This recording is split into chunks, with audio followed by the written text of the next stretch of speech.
At 5 Talk 99.5.com. Got about 46 for a high today. Partly cloudy skies tomorrow. Tiny chance of rain, 46 again.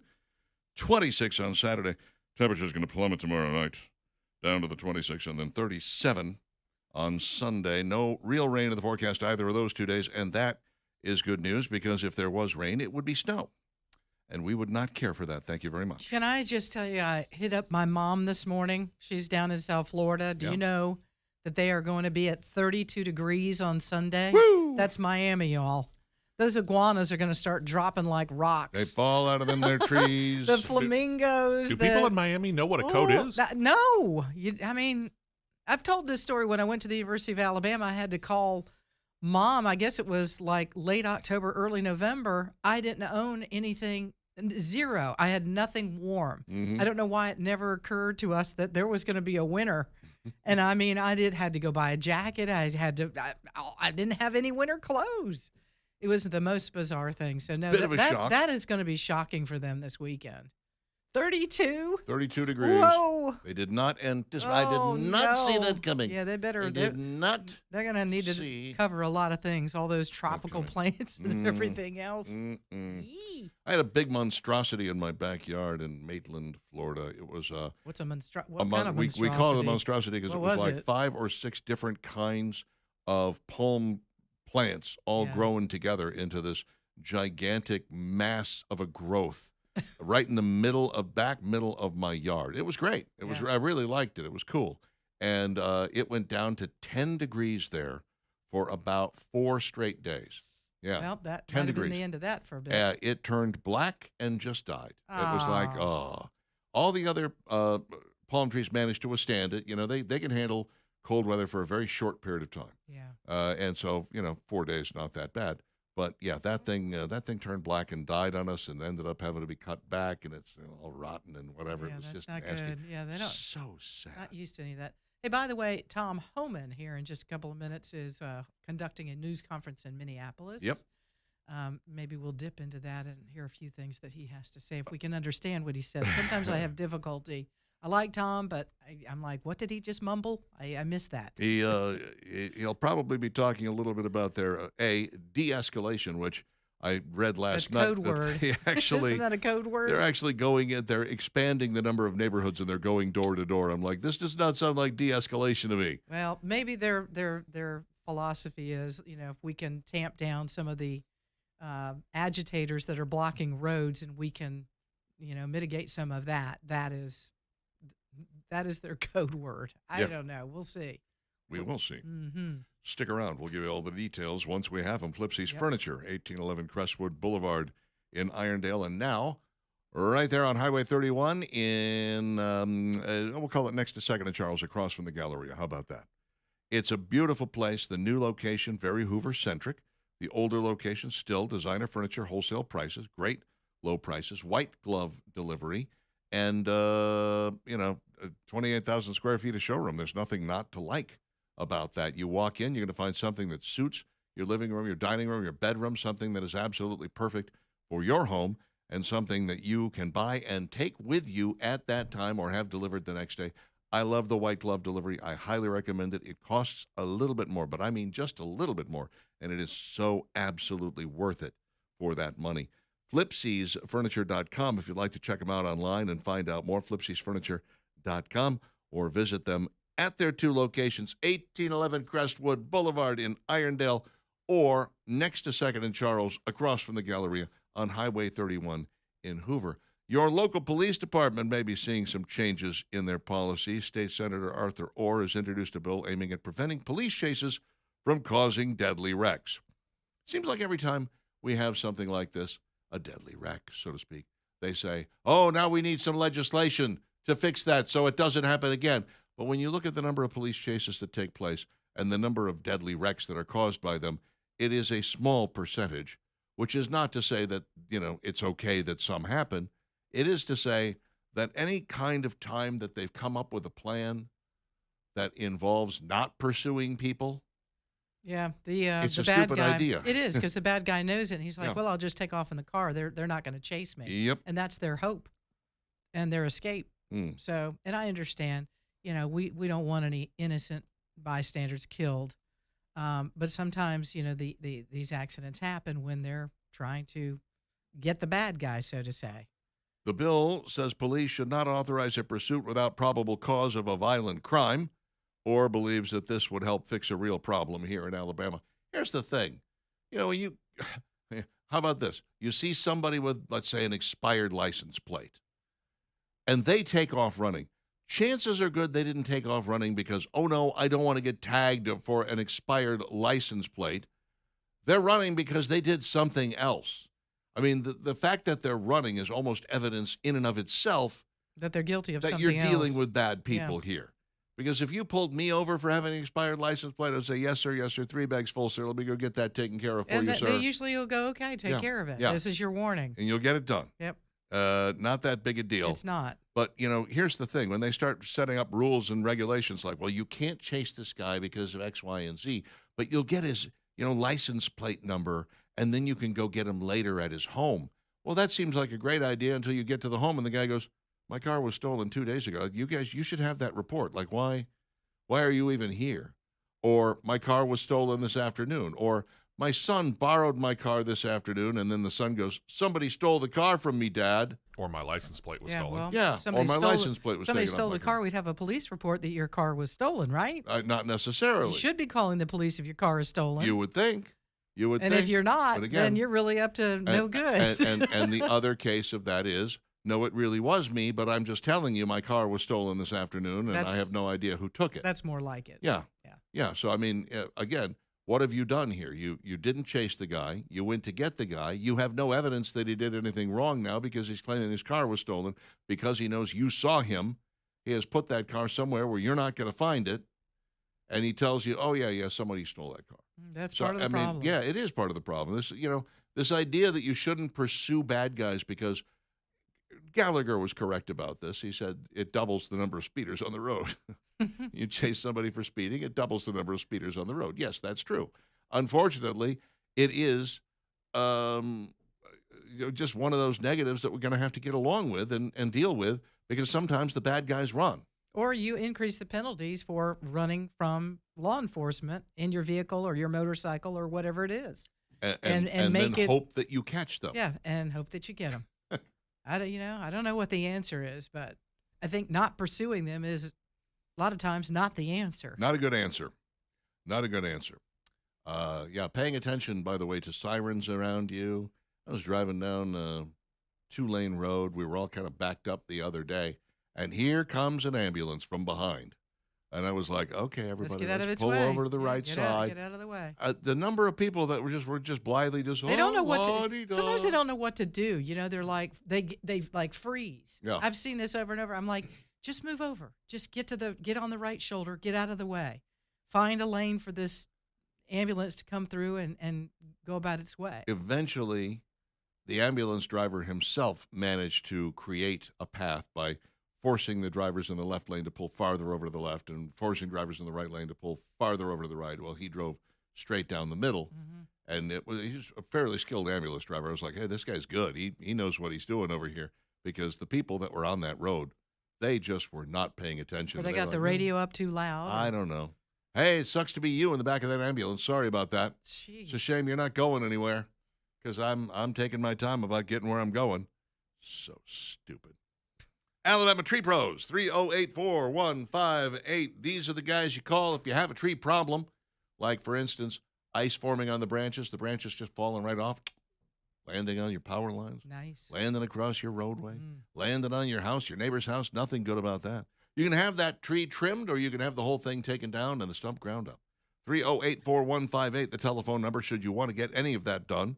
You can also, with the licensed, bonded, insured guys, count on getting the lowest estimate you're going to get from anybody when it comes to taking a tree out. So trust Alabama Tree Pros. I know I do. 3084158 or online, alabamatreepros.com. You can find out more right there. Back in a flash with the three things and Tom Homan doing a little press conference.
718, Dixon and Vining at Talk 99.5, talk995.com. Now on YouTube, you can go to Real Talk 995 TV, and there we are. It'll be us. It'll be Andrew a little later on today, Leland Whaley in the afternoon. The gang is here, and again, you can check us out on YouTube or download our app. It's also there as well. Our friends at Be Dry, David Fevitt, just a wonderful guy. I love me some David. He's just tremendous at what he does, and the guys at Be Dry are the professionals in waterproofing and foundation repair of your home. Now, if you've had some water issues and you're not sure who to call, let me tell you something. This company in business over 65 years. 65 years they have been waterproofing and taking care of foundations in people's homes. And for some reason across central Alabama, this is an issue. It happens at a lot of homes. So if your crawl space has some moisture in it, if your basement, you're seeing that, or you're seeing the cracking in the foundation because water has gotten in and around the foundation of your home, you got to get these things fixed. So it's simple. You reach out to Be Dry today, ask them for that free quote. What they do is they will run out to your house real quick and give you that estimate, 205-942-1976 or BeDryAlabama.com. Call the pros today. It's BeDryAlabama.com, 942-1976. All right, Tom Homan is stepping up to the lectern in Minneapolis to conduct a press conference about what's going on there. Let's maybe join him and find out what's going on. I've been given talking points, and I don't like reading speeches, never have. But my chief of staff did put some stuff down here in writing just to make sure I don't miss anything. So I'm going to be reading a little bit, and then we're going to open up for questions. I've been on the ground less than 3 full days. I got in here Monday. President of the United States called me Monday morning and asked me to deploy here. Got here Monday evening, and I'm staying till the problem's gone. But we've made a lot of progress in the last 3 days. Marcos Charles, he's running ICE operations here. There you go. Rodney Scott, Commissioner of Customs and Border Protection, standing here beside me. Good morning, I'm Tom Homan, on the Border Czar for President Trump. I'm here on behalf of the President, along with U.S. Commissioner of U.S. Customs and Border Protection, Rodney Scott, and Marcos Charles, who's leading the enforcement effort here right now. I've been on the ground since Monday to regain law and order in the city beloved by many, and work together to remove threats from the community. During the past administration, we all remember more than 10 million illegal aliens entered this nation. Many were national security threats, public safety threats. We can't remember over 2 million known gotaways. 2 million people who paid more to get away. Why? That should scare the hell out of everybody. President Trump promised American people, including the residents of Minnesota, that he would work to ensure our communities are safe. And with that, this administration is absolutely focused on identifying removal aliens that pose a public safety threat and national security threats. And the numbers prove it. The data proves it.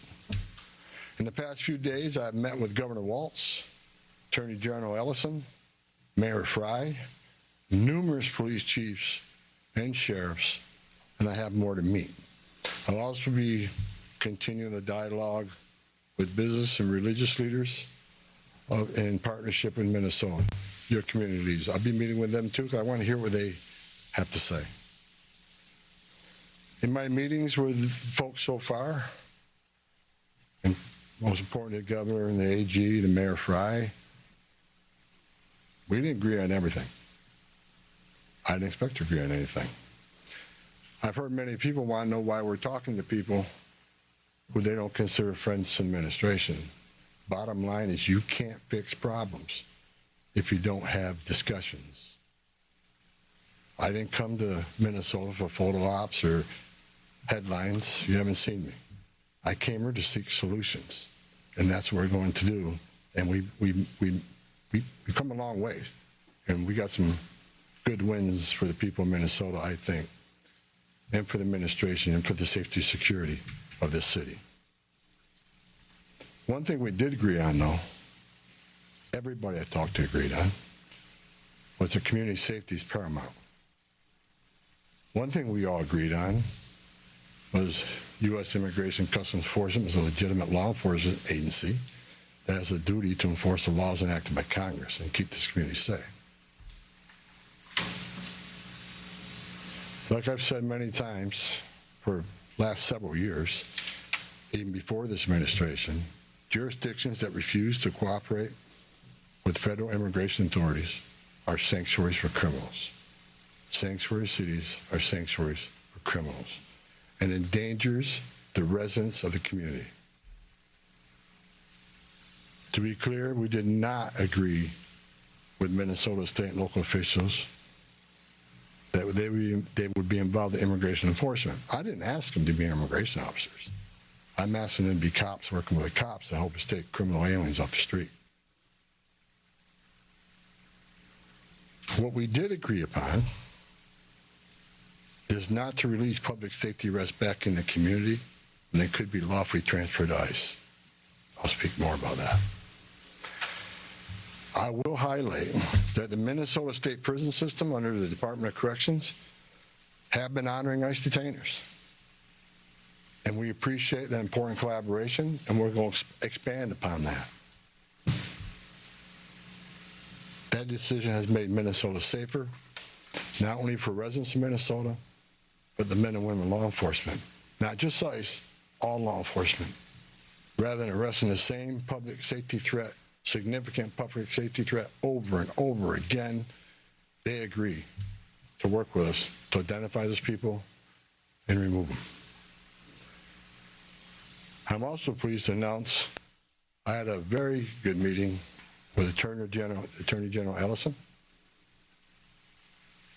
and he has clarified for me that county jails may notify ICE of the release dates of criminal public safety risks so ICE can take custody of them upon the release from the jail. And let me tell you why that's important. I know people are a lot concerned about the manpower has been set in law enforcement manpower. Look, I've said this many times before. I've said it for the last several years. Give us access to the illegal alien public safety threat and the safety and security of a jail. It's common sense. It's safer for the community, it's safer for the agent, and it's safer for the alien. Because anything can happen on a street arrest. It just makes common sense. And for the people that argue, well, we're a welcoming community because we want victims and witnesses of crime that are here illegally to feel safe to come to police without fear they're working with ICE, we're not going to talk to the victim and witness of crime. There's no problem there.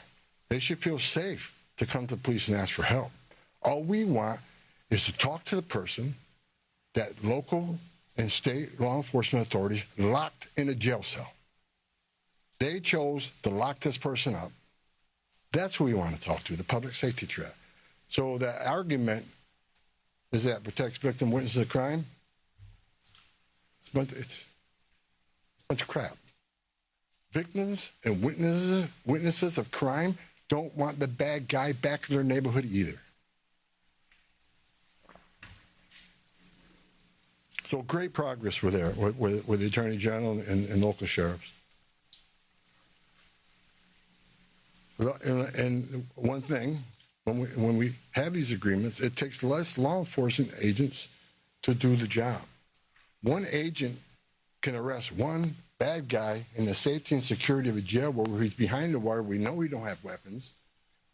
But when you normally release that public safety threat, illegal alien back in the community, we have a job to do. We're going to arrest him. So we're going to find him. And what happens is now we got to arrest somebody on his turf. We have access to who knows what weapons. Now we got to send the whole team out. Cover the back door, cover the front door, officer safety reasons. Then because of the hateful rhetoric and the attacks on ICE officers, now we got to send a security team behind the arrest team. So what could have been done with one person in a safety and security jail, now we got 15, 16 people out there doing it. I know that causes stress in the community. So if we get these agreements in place, That means less agents on the street. More agents in the jail means less agents in the street. This is common sense cooperation that allows us to draw down on the number of people we have here. Yes, I said it. Draw down the number of people here. Because we have the efficiency and safety of the jails and the prison. All right, there's Tom Matter Homan of giving fact, us I have some that. fairly big news here that ICE detainers are being honored by Minnesota, and Keith Ellison, the Attorney General, says counties may inform ICE as to the release dates of illegal immigrant criminals so they can pick them up right there at the jail rather than having to send 15 guys out to their house later and pick them up on their turf. Makes a lot of sense. This Yeah. could be the de-escalation that we're looking for, and Yep. he managed to persuade, obviously, with that argument.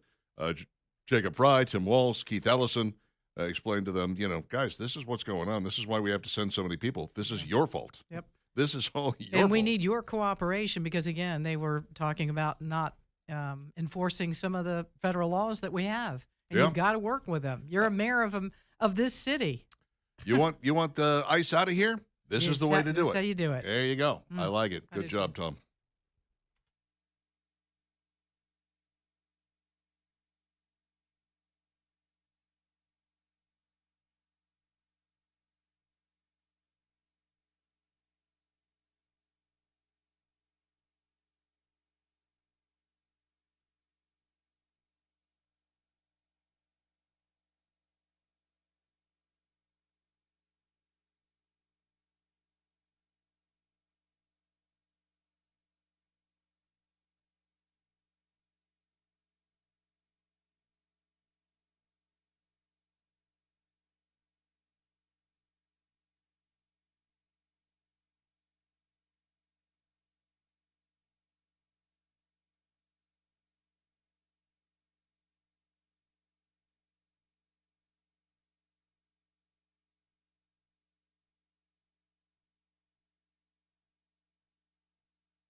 Mm-hmm.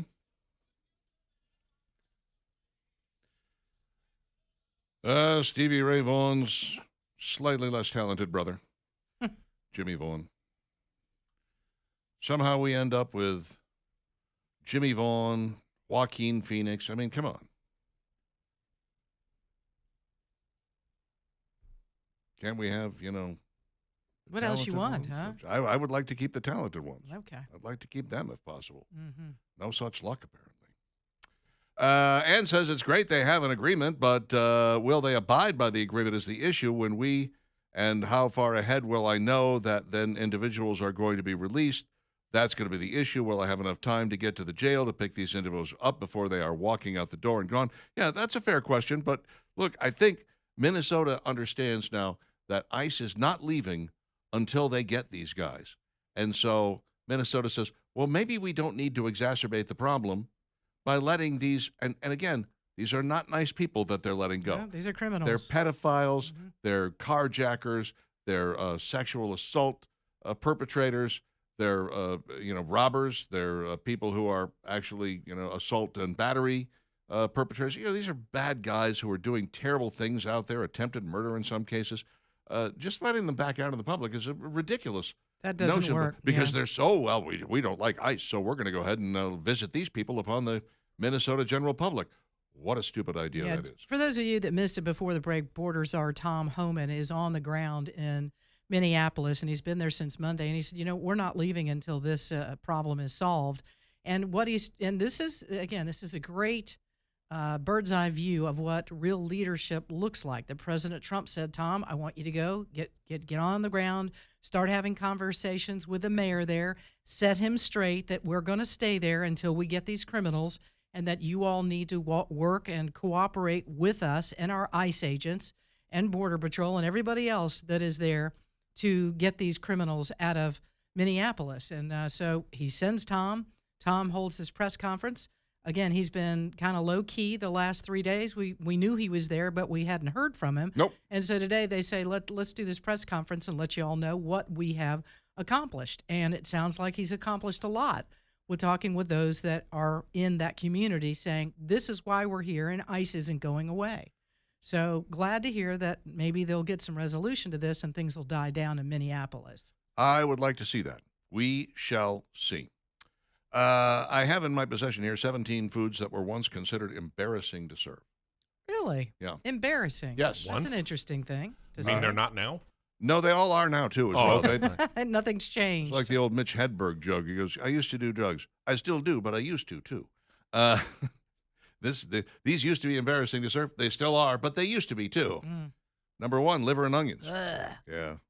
That's embarrassing. It's just horrible. Yeah, really. You serve that up, and I'm gone. I can't even be in the kitchen with that. The whole dinner party's like, oh, we No. had a really big lunch. Yeah. I just Gotta go. Oh, Where's the dessert? so full. How about Spam casserole? We can do better, folks. That's all I have to say about that. What else is in the casserole besides the spam? Macaroni and cheese, that would be good to cover up the flavor. Casserole stuff. Casserole stuff. Well said. Yeah. I don't have any idea. It doesn't say I don't know. here. We got to find something. Yeah. Okay. Not by itself, please. Not like a meatloaf and it's just Spam. Jell-O salad. No thanks. I don't think so. Anything that is referred to as congealed, I'm No, out. I don't I'm know. out. I think the days of congealed Serving and Jello are Congealed salad. no. No, Bring thank me you. the cheesecake for dessert. Forget this Jello salad. You know what I mean? Tuna noodle casserole. No, that's not bad. My mom used to make a pretty good one. She used old Dutch potato chips crumbled up on top. Yeah, yum. That's Yeah. kind of I don't have a problem with that. That's kind of comfort food. You went to a dinner party and they served this up, you'd stick around? Well, Okay, I mean, why'd see? you Yeah, do there you the? go. I mean, Probably. I might serve it up at home for the fam, but Yeah. if I'm having company, I'm probably not serving this. Well, there you go. Hot dog casserole. What? Oh, come on, they're making that up. I'm sure that Hot there was dog one at one time. casserole. Mm. What? Hot dog casserole became associated with busy nights rather than What do you hosting. put them in a pan, like in a bun, hot dogs, and then cover them with something chili, or what are we doing here? Again, I have no earthly idea, but I assume that there's other things in there like casserole stuff, maybe a cream of mushroom soup. You cut them up, right? Cream of mushroom soup, maybe some green beans, maybe whatever you're going to throw into your standard casserole. I mean, you sound desperate. Breadcrumbs. And once again, could we do better? Exactly. I'm Yeah. sure we could. Yeah, you show up and they serve you a hot dog casserole. You're like, apparently you weren't ready for us. Yeah. Should we come back next week? Would that be a better plan? Creamed chipped beef on toast. This used to be a big deal. SOS, baby. I will pass. It's okay. Give me sausage and biscuits. Yeah. Sausage gravy and biscuits. Sardines on crackers. Golly. That's Ugh. something you eat at night at home. Yeah. By yourself, that's not away a- from anybody if you're that's going not to a eat group it. thing, No, no. thank you. I don't care for that. No. Bologna sandwich loaf. Loaf? How about just a bologna sandwich? No, don't do that either. Do a fried bologna I sandwich? like bologna. Hey, everybody. Admit it, I like bologna. We have bologna sandwiches for everybody for dinner. But I'm sorry, did you lose your job? That's so sad. No, if I lost my job, it'd be peanut butter and jelly. That's right. Are you kidding? Peanut butter's expensive. Bologna. Yeah, I guess you're right now. It Bologna's is. dirt cheap. Cottage cheese with canned fruit. No. Now, I'll eat the cottage cheese, but put some real fruit in it and some honey. I'll need that too. That used to be considered a diet dish, cottage cheese with canned fruit. My Yeah. sisters and my mother used to eat that all the time. We're The trying to fruit lose in the weight. can is full of sugar. Exactly. This No is not wonder how the you do weight that. wasn't coming off. I don't understand. I eat this every day. Why isn't it coming off? Powdered mashed potatoes.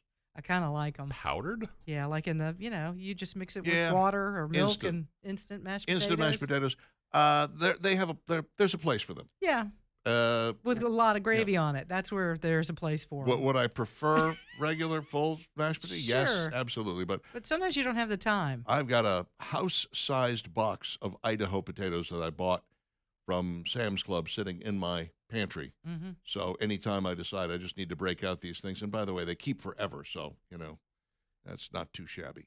Canned meatloaf. What is canned meatloaf? It used to I come in a can. It was about the size of a large can of, well, let's say baked beans. You get one of those big cans of, not the biggest one, but the second biggest one. You would open that thing up, and out it would slide. It was actually a meatloaf that was already pre-made, and it was put in the can, and it had this gelatinous goo around it. I've never seen this Oh, yes. in my whole life. Absolutely happened. Canned meatloaf. That thing would come out. Oh, Yeah, it would make that nice gross. sound as it landed, right? Yeah. And then you would turn the oven on to 350 or 375, and you'd bake the thing for 45 minutes and pull it out, and people would go, canned meatloaf, yum, it's Right. my favorite. Do they still make canned meatloaf? I have not seen it anywhere lately.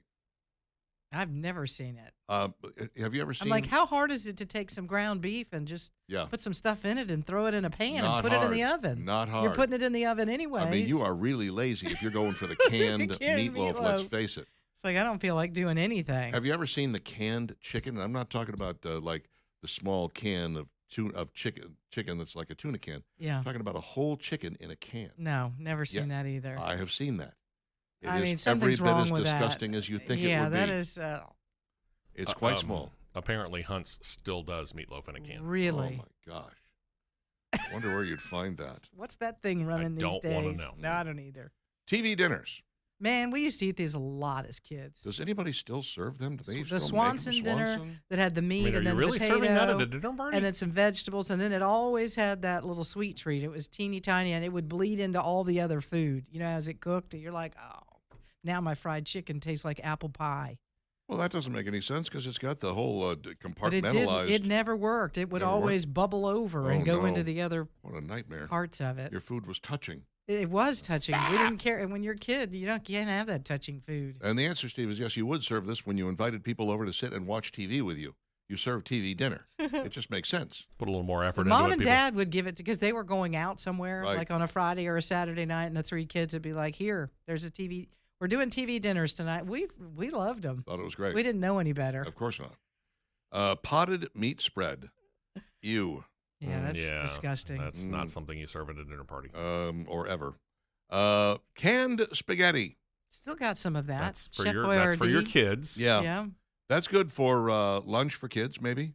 Yeah, or a dinner for a kid that yeah. you don't have time. Right. You're just trying to put something in their stomach. Eat and eat, man. Yeah. Doesn't get much easier than that. But yeah, serving that at a dinner party, you should be horsewhipped. Unless it's a whole bunch of kids having a sleepover. Deviled ham I spread. remember this Wow. well. Yeah, we had some in the pantry. Underwood deviled ham. It I just- remember it. It's a very different flavor. I can't really describe that's it. a until subtle you way to have put it. it there, It Val. really is. I don't think it's ham. I don't know what it is. It's some It's kind of Disgusting spread. is the word you're looking It's for. some kind of spread. I remember Mason Reese did the ads for this. He was the little Devil. orange-haired kid, Uh, and disgusting. Yeah, it matched the product pretty well. Powdered milk. Mm-mm. no, thank you. Yummy. Milk. You know, we found this out, though, when I was younger. I told you, 6 people in the family.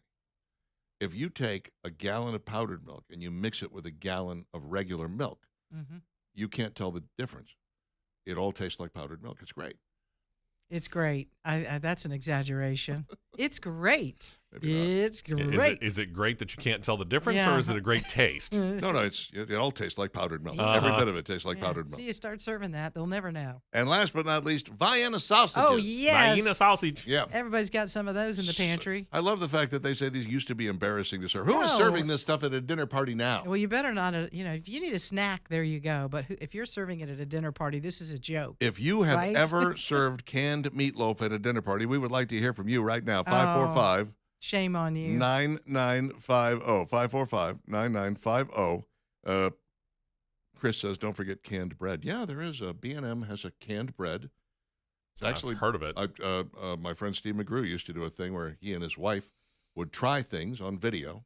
Oh, They would. Now he's no longer married now, and so the video series ended.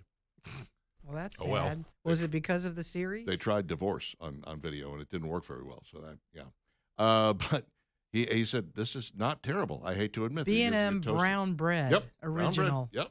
Right there in a can. Beautiful. 746, Dixon and Vining, Mr. Bugs, MRBUGGS.com. Mr. Bugs, they know what bugs you. If you have got insects in the home, I mentioned this to Valerie earlier today for no good reason. I had never dealt with a pest control company that really solved the entire problem. I just assumed in the South you're always going to have bugs. So a pest control company would come out, and the best they could do was control them.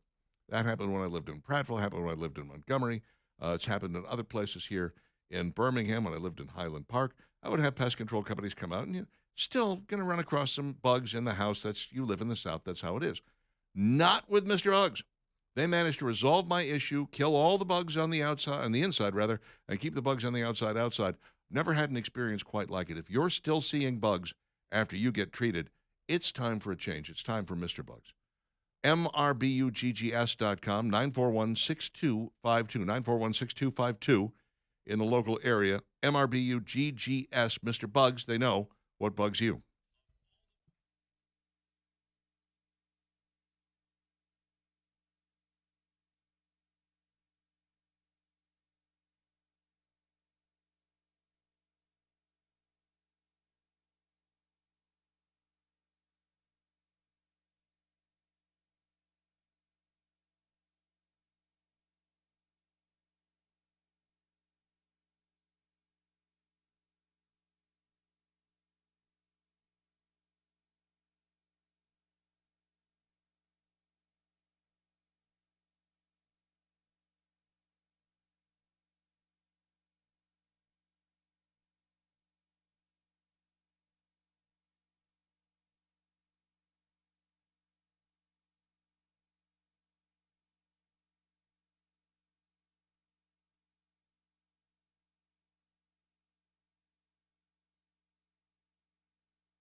751 Talk 99.5 Talk 99.5.com. It is Dixon and Vining. Download our app and listen to us anywhere and everywhere you go. You can grab our podcast there as well.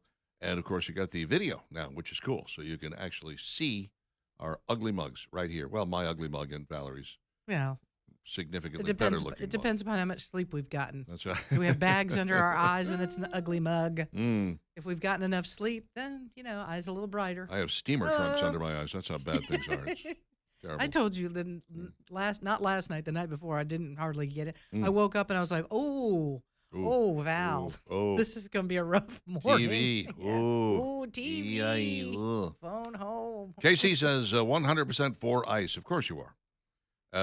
As are, I think, a lot of Americans, more so than the media will tell you. There's, I think, a huge number of Americans who are like, yes, I want the bad guys out of here. I want the worst of the worst, absolutely. But the ones who also are here illegally and haven't done anything else, I still want them out of here. If they want to turn around and try to come back legally and do it correctly, then let's do that. Again, be a productive member of our society. Sure. Melt in, again, help provide something. If you're not out there, come in and like some of the Somalians are doing in Minnesota, where there's fraud running rampant. They're getting free money from the government. My gosh, get them out. Even those that, and I spoke with a guy who owned a maid service here for some time, sold it a few years ago, but he said, you have no idea how difficult it is because these illegal immigrants come in, they undercut the pricing, and so it's difficult for me as a guy who's paying these maids, the women who work for me. I'm paying them a decent wage, a good salary. I expect great work out of them. We're a legitimate business. We expect, people to hire us. We're going into Greystone. We're going into Mountain Brook. We're going into some of these other tawny areas. We're going into nice sections of Trustful and Vestavia Hills and so on and so forth. And we're up against these women who are, he goes, I got to pay my girls $18, $20, $22 an hour. If they're really good, and I'm up against girls who are charging 12 and 14. Yeah, and so how do I beat that? I can't beat that except I have to say my quality is better, and we're 100% legal, licensed, bonded, insured. If someone gets hurt in your house, you're not getting sued, et cetera, et cetera. Mm-hmm. And by the way, La Migra never going to show up, so that's kind of nice. But yeah, you're not doing anybody any favors when you go like, oh, but Consuela, she's different. No, Consuela is costing other people jobs. That's just the reality of the situation. And by the way, Tom Homan says he's going to stay there. He said Donald Trump told him, I want this problem fixed, so I'm here to fix it. Now, this is something that people have always claimed that Donald Trump doesn't do well, which is delegate authority. There's a perfect example of it. He's great at it. Yes. He's great at it. He just says, you know what, Tom? I need you to do this. Yeah. And who thought that Tom Homan had any sort of diplomatic skills at all? He he went up to Minnesota, and he talked to Tim Walz, and he talked to Jacob Fry, and he talked to Keith Ellison, and he said, guys, let's see if we can't find some common ground. You want us to leave. We want to leave. Yeah. Let's figure it out so we can make this happen and get it done quicker. Understand where we are on this, guys. If ICE were to pack up and leave now, what do you think would happen if we went to Chicago or we went to Denver? The same or thing. We went the same agitators, the same result. People losing their minds right. and showing up and whistling and screaming and crying and carrying on. You might end up with another couple of dead protesters, which is never good. And because what they've learned is, well, if you just cause enough trouble, ICE will leave. They'll go away, yeah, and you can't do that. So we're not going to do that. We're not setting that precedent. It's not going to happen. We're going to stay here, and we're going to get this job done. So given that, the best possible way to handle this would be what? You've already tried taking it to court, okay? The courts laughed you out of their jurisdiction. They laughed you straight off the bench because you're not going to sue the federal government. How dare you come in here and actually enforce federal law? That's not acceptable. No, federal judges looked at you and laughed. So that's not going to work. If you want us to leave, give us what we want. Right, and when you do that, they end up accomplishing their goal because in their community, they're like, we're going to get ICE out of here. Yeah. Okay, well, now you look like you followed through with what you said, that you were going to work to get ICE agents out of there. How you accomplish that is another story. And Tom and some of these leaders there, we call them, air bunnies with leaders, working together, everybody wins. They get what they want. Tom Homan and our government and the U.S., Americans, we get what we want. Yes. You get the criminal element out of Minneapolis, and they get eventually ICE to leave that community because they were able to accomplish their goal. It's a win-win. That's what it should be. The win is not for them, for us and ICE just to get the heck out of Minneapolis. No. The problem is still there. Yes. Agreed. So we'll do the same thing. This is going to happen here. It'll probably happen in some other sanctuary cities, and hopefully we'll stop this sanctuary city nonsense. I tell you, when Birmingham. When Jacob Fry comes out and says things like, I'm not going to help enforce federal immigration law, that is when I think the President of the United States needs to look and go, well, you probably don't need that federal road funding then. We're just going to go ahead and pull that. You know, we're just going to stop giving you figure out a way that we can actually punish them with federal funding. And next thing you know, boy, you squeeze hard enough, they'll give in. They always do. So let's see. Mike says hot dog casserole sounds like someone is partaking in too much greenery. Eat a little wacky tobacco. Really? You know what I could really go for? Little hot dog casserole. Oh. I did cut up hot dogs and do some macaroni and cheese once while I was very high. Did you? How Yeah. was it? Pretty much what you'd expect. Yeah, good, because you were high. It was hot dogs and macaroni and cheese. Everything's tasty when you're hungry, right? By the way, it was cheap hot dogs in Oh. really cheap macaroni and cheese. So, yeah, not as good as you might have hoped. Tony says you should still be embarrassed to serve these dishes. I agree.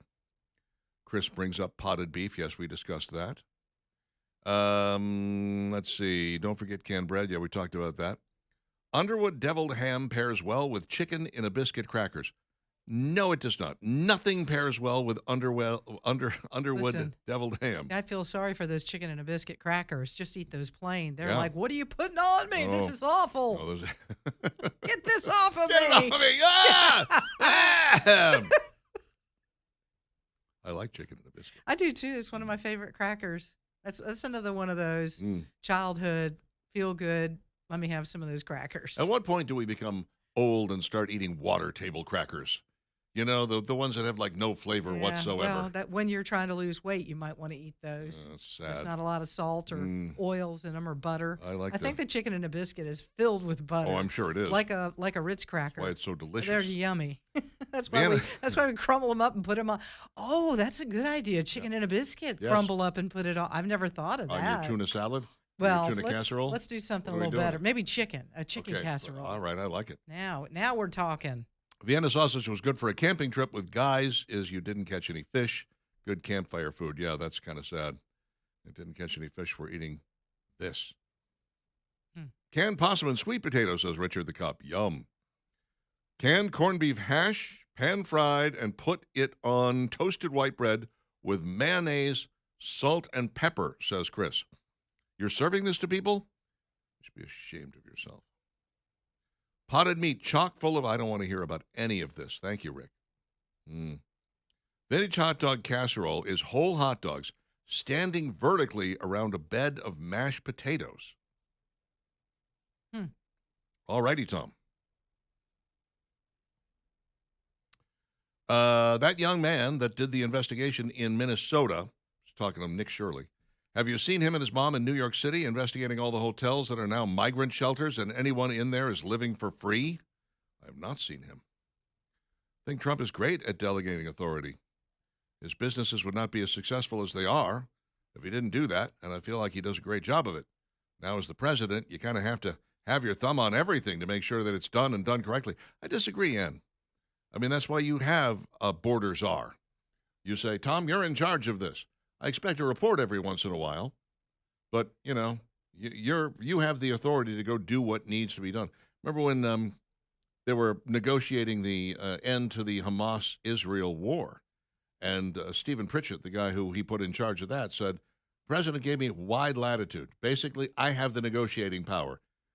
In his parlance, I'm him for now.